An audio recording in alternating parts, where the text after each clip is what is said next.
Andor, episode 11. This is the episode right before the finale.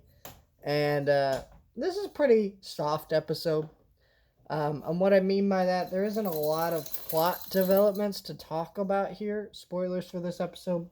Most of this episode are just characters sitting around, not really doing much.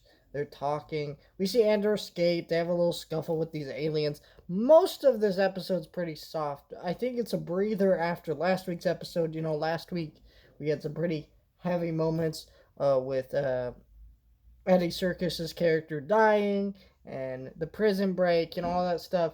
So it's kind of a necessary breather before we get into what will set up our what will be our series finale, or not series finale, season finale. And so that's fine, but it does like make this episode a little bit like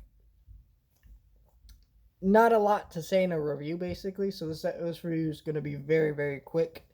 Um, I mean, the only major plot development is at the end of the episode we learn that Andor's mother has died, and that's obviously going to lead into some scuffle in our next episode, which is the season finale, of course. So, yeah, I think that's interesting. You really get the emotional layers on it. Diego Luna's face, though, his acting in the show is fantastic. Just a lot of the plot developments here are really interesting and really, you know, not as grand as like the last few episodes. But that's okay. I think that's the thing about this show. Not every episode is going to be some major plot stuff. Like every episode of Mandalorian season 2, something big happened, something fucking happened.